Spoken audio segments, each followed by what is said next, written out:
Dozens of Verzev Vresik warships had boxed in a single human scout vessel, a 200-meter speck called the TSV Driftwood. Earth has sent us a tin can. This is the famed human armada. On the Driftwood's bridge, Lieutenant Mika Chen's hands hovered over her console. The broadcast was galaxy-wide. Shall we send them a map so they don't get lost? Conclave Speaker, this is Captain Foster. We request permission to conduct a scheduled weapons calibration before departing. Vekor laughed outright, a dismissive wave of his 4 arms. The request was too absurd to refuse. Tactical. Begin calibration sequence. Target the uninhabited 4th moon for test firing. Calibration. The spinal cannon wasn't even supposed to leave dry dock. The bridge deck began to thrum as the dorsal cannon drew power. Foster's hand on her chair remained rock steady. The conclave watched the feed, amused by what they saw as a harmless drill. They had no idea what was locked in the targeting computer. Now they ask to play with their toy before running home. What do you say, delegates? Shall we indulge the little scrap heap? On the Driftwood, crew members exchanged uneasy glances, but no one spoke against the captain. Weapons. Continue the sequence. Helm, keep us steady. This prototype was never meant to fire live. If something goes wrong, we'll be the first to know. Beneath the ship, the spinal cannon's breech began to glow cyan, energy coils crackling along the hull. Look at that little glow.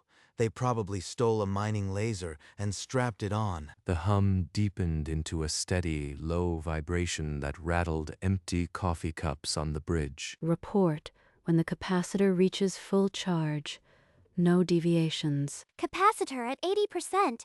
She's holding, Captain, but we're drawing more power than the grid was rated for. The conclave still joked, but aboard the Driftwood, the only sound was the rising whine of a weapon that shouldn't exist. Capacitor at full charge, Captain.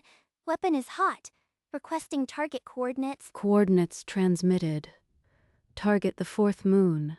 Equatorial belt. Confirm lock. She can't be serious. This prototype was supposed to sit in a lab, not fire on a celestial body. Captain, magnetic coils are outside safety margins. If we fire at full yield, the backlash could. Your concern is noted, Lieutenant. We didn't come here to leave without finishing the calibration. Lock the target. On the view screen, the 4th moon appeared, heavy with craters, a dead world in the black.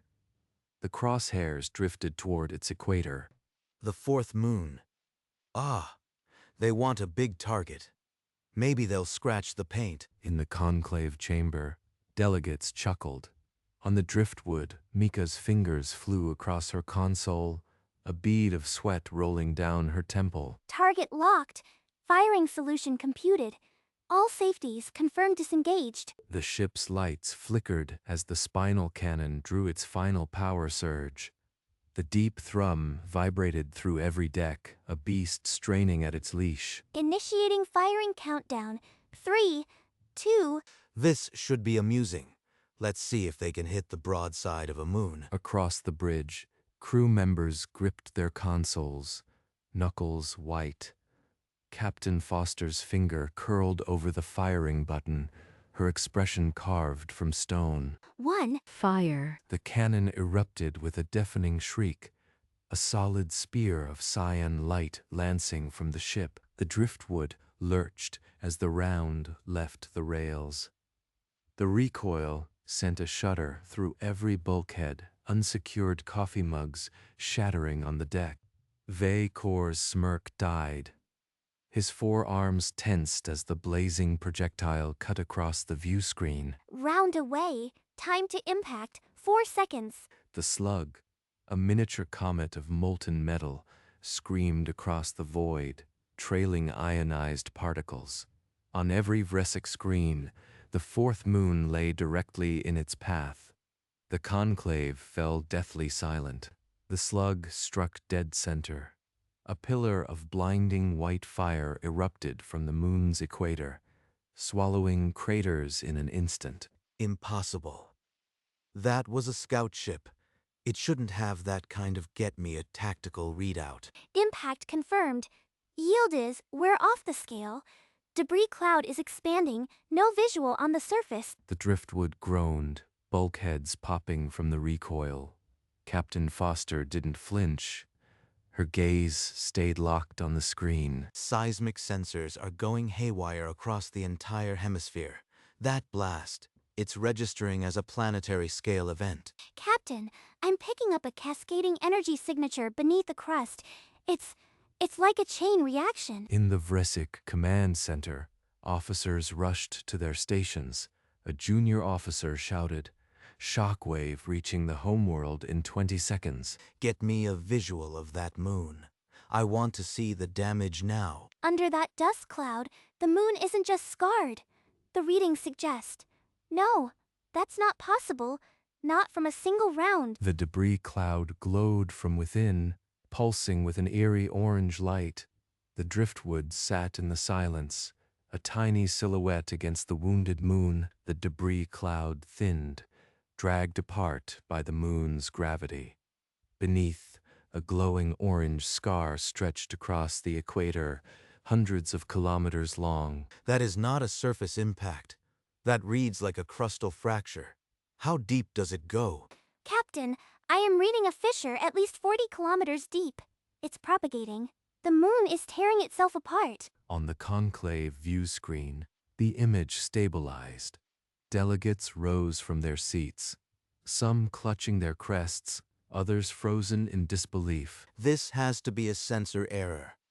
A scout vessel cannot do this. Get me an independent confirmation. The fissure pulsed with inner light, shooting jets of molten rock into the void. The driftwood's crew watched, their consoles forgotten. Maintain position. Continue recording sensor telemetry. Captain, the seismic feedback is creating a resonance cascade. If the fracture reaches the core, the entire moon could. The crack spread, webbing outward like shattered glass, each new branch glowing brighter than the last. The conclave chamber had gone utterly silent. Through the viewport, Captain Foster watched, her reflection ghosted over the dying moon, her expression unreadable. With a cataclysmic roar that silence swallowed, the moon tore along its seam, two halves wrenching apart, exposed magma burning like a second sun. Number, that moon has stood for 1 billion years. A single shot, one shot, and it's... Captain, the moon has fully fractured. I'm tracking over 12,000 debris fragments on collision courses. Shock waves rippled through the system. On the Vresik homeworld, skyscrapers swayed, and alarms blared from pole to pole. Get the capital on the line. Evacuate the coastal zones. That debris storm, how long until it reaches us? Tactical. Keep recording. Helm. Plot an exit vector, but hold position. We're not done. Not done? What more can we do? We just cracked a moon like an egg. The conclave chamber erupted, delegates shouting over one another, some weeping, others screaming for the fleet. Vacor stood frozen, his silence deafening. Amidst the expanding debris, the driftwood hung like a shard of rust, silent, patient, and utterly unafraid. They called us a tin can. Now they know. Tin cans can hold fire. Human vessel, what have you done? Explain this atrocity immediately. Calibration complete. All systems functioning within expected parameters. Calibration. You shattered a moon. Power down your engines and prepare to be boarded for investigation. That won't be possible. The driftwood will depart on its own schedule.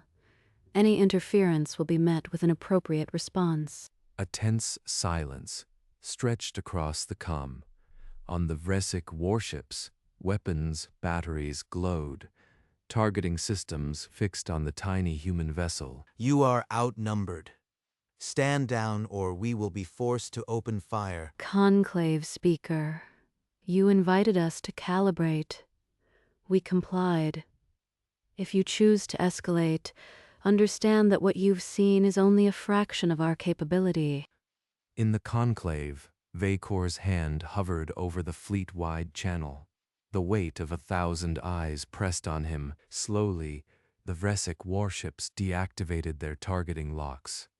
A grudging corridor opened, and the driftwood sailed through without a single hostile volley. Helm, take us home.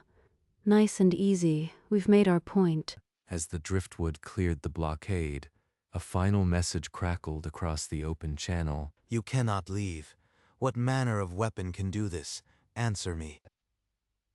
On the bridge, Captain Foster paused, then keyed the comm one last time.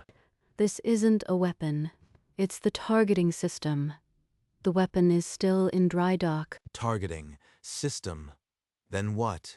What is the weapon you speak of? The conclave chamber erupted into panicked whispers, the implications settling like dread across the room. Foster's hand sliced downward. Helm, engage FTL. She didn't look back. The driftwood stretched into a line of light and vanished, leaving the broken moon and a galaxy of new fears. On Vresic screens, her final transmission lingered, a cold woman, an impossible claim, and a threat still unseen. The shattered moon drifted in silence, a permanent scar, its debris tracing the shape of a warning. Within hours, the conclave convened an emergency session. Every view screen displayed the shattered moon, a permanent indictment of their mockery. We must send a formal protest to Earth. This was an unprovoked act of destruction. Earth's reply arrived within the hour, terse and without apology. The TSV Driftwood operated within standard calibration protocols. No recall is warranted. Standard protocols? They shattered a moon. What exactly are they hiding in that dry dock? The chamber fell into an uneasy silence. Earth was not merely unrepentant, it was defiant, and the real weapon remained an enigma. On the homeworld, the sky told the story. Families gathered in parks, telescopes aimed, pointing at the new scar. Recall every deep space observation array. I want every telescope focused on the border. Find that weapon. Vresic defense fleets surged to the territory edges, deploying sensor buoys in a frantic net. They scanned for any mass, any anomaly. Yet days passed, and the scans yielded nothing. No hidden fleet, no massive battleship, only emptiness and dread. The silence from the void was more terrifying than any approaching footstep. The search had begun, but it found only questions. 3 weeks of silence broke when a junior astronomer at the Deep Space Observatory saw a gravitational waveform that made no sense. The spike was slow, steady, and utterly unnatural. A massive object moving without emitting radiation or light. The report reached the conclave marked Priority 1. Vacor stared at the data, his forearms tensing. This isn't a natural body. Its mass is too concentrated. Could it be a cloaked ship? A weapon? A holographic trajectory plot flickered above the chamber floor, the signal's origin tracing back toward human space. It's on a vector that brings it near our border. If this is their dry dock, we need to know now. No one answered. The anomaly was a contradiction, too small to be a dreadnought, yet bending space-time like a small moon. I want continuous tracking. Every array, every sensor. If it changes course, I want to know instantly. Deep in the void, the source remained invisible, but its gravity pulled at the fabric of reality itself. And, as the days stretched on, the conclave realized the true terror was not what they saw, but what they couldn't. Trajectory analysis confirmed the origin. a classified human construction yard code named the Anvil. The mass was staggering, equivalent to a small moon, compact enough to slip through sensors undetected. It's not a ship. It's a kinetic obliteration platform, heading straight for us. The conclave chamber erupted into frantic debate, but Vaycor silenced them with a roar. All fleets, scramble. Interdiction protocols on the border. I want that thing stopped before it crosses. Vrazik varships poured from their star bases, forming a desperate shield along the boundary. The anomaly continued its silent march, warping the starfield ahead of it, unstoppable and unseen. They broke a moon with a targeting laser. What will they do with the weapon? The shattered fourth moon hung in the sky, a constant reminder that human promises were never empty. The real weapon was not here yet, but its gravity had already arrived, a cold weight on every Vresic soul. Open all diplomatic channels. Hail the driftwood and the human government, demanding immediate response. Hours passed. The comms remained a void. No acknowledgement, no rebuke, only the cold hum of an empty signal. If they won't answer, we'll force a look. Send a probe to intercept the anomaly. I need eyes on it. The probe dove toward the gravity source, its signal trembling. Then, a warning spike, the hull tearing under invisible stress. A single frame transmitted before the signal died. A monstrous shadow, stars bent into a swirling halo around it. What? What is that shape? A moon? A ship? It can't be real. The image dissolved into noise. The probe was gone, crushed to an atom-wide smear by the gravitational grip. It has no eyes, no voice. It simply erases. We are not talking to an enemy. We are praying to a storm. The conclave fell silent. No more hails were sent. There was nothing left to negotiate. The unseen force continued, its gravity a slow heartbeat of promised destruction. Each pulse a countdown. The gravitational ripple struck the Verzik's defensive line like a silent wave, yanking the lead cruisers off their stations. Report. What's happening to our ships? On every bridge, collision warnings screamed as warships drifted into each other, their thrusters fighting an invisible pull. It's not firing. It's just passing. And we're already braking. Then, a priority transmission from Earth cut through the chaos. To the Vresic conclave, cease all aggressive posturing. Retreat your forces, and the approach will halt. They mock us again. They offer us a choice between surrender and annihilation. The fleet admiral's voice crackled over the command channel, raw with panic. Speaker Vaycor, we cannot hold. The gravity is shearing our hulls. I cannot give that order. To retreat is to abandon our sovereignty. The distortion intensified, the starfield warping into a narrow funnel of light, pulling the nearest destroyer into a fatal spiral. Vaycor's hand hovered over the fleet-wide comm, the weight of 1 trillion lives waiting on his next word. All ships, retreat. Full withdrawal, now. The fleet engines flared in unison, turning from the distortion. The gravitational shear released its grip, the starfield straightening. The anomaly halted, just beyond the Vresic border, its invisible mass now a silent sentinel. The countdown was over. Earth's second transmission clarified. The driftwood incident demonstrated the targeting capability. The system you faced is a single unit of the deterrence array. A tactical diagram appeared. The driftwood's cannon fed coordinates to a hidden platform that could launch kinetic rounds capable of sterilizing a planet. They could have obliterated us. They chose not to. We are alive only because of their restraint. The conclave chamber was silent. The mockery of the tin can now felt like a requiem for their own arrogance. Earth's final line was simple. The driftwood returns to patrol. Keep the peace, and the array will not move again. We laughed at a speck of rust. Now, we are alive only because they allowed it. What have we done? The broken moon continued to drift, a permanent scar. And in the void, the unseen weapon waited, patient and absolute. Flashes of the Vresic system were fading.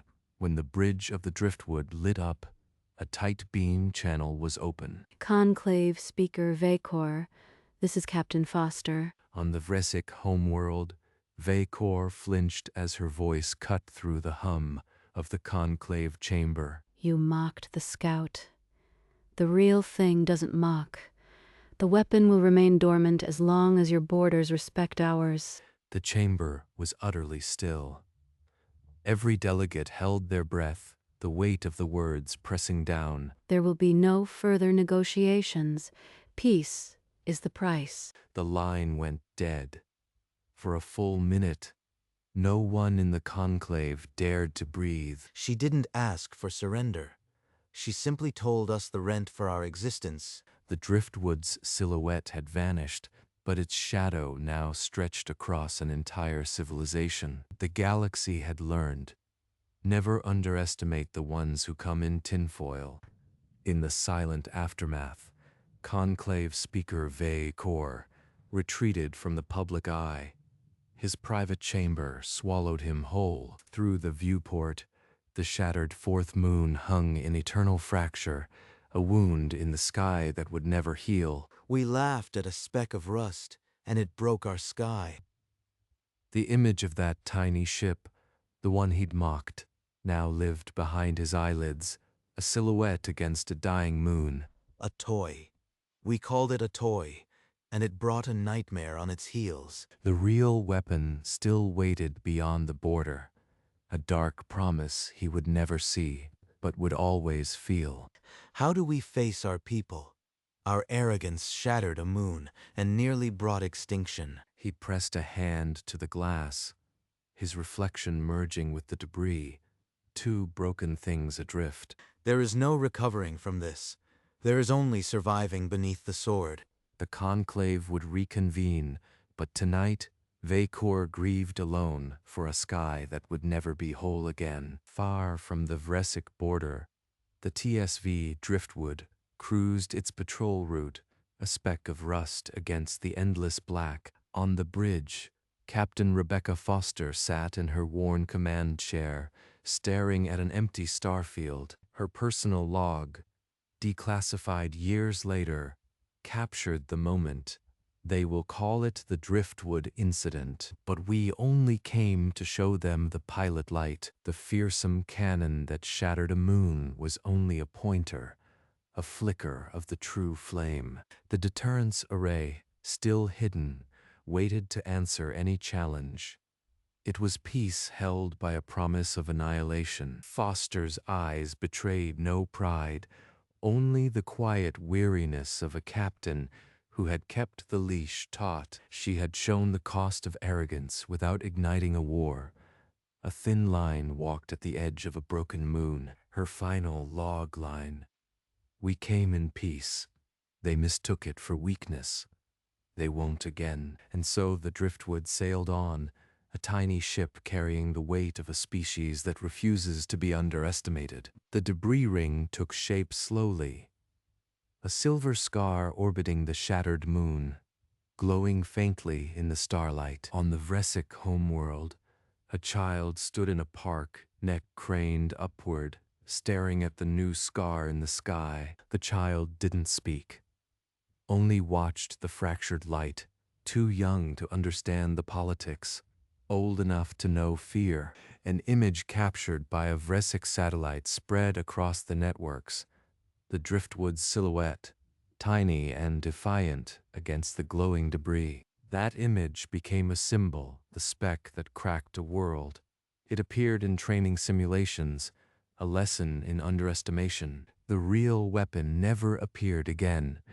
Its gravity remained a rumor, a cold promise etched into the frontier. Generations of Vresic would grow up under that shattered sky, the scar never fading, the lesson never forgotten. The conclave chamber remained empty that night, the skylight framing the broken moon, a silent witness to their hubris. And the driftwood? It continued its patrol, a tiny sentinel carrying a memory of fire. In the silence between stars, a truth echoed. Peace is not given.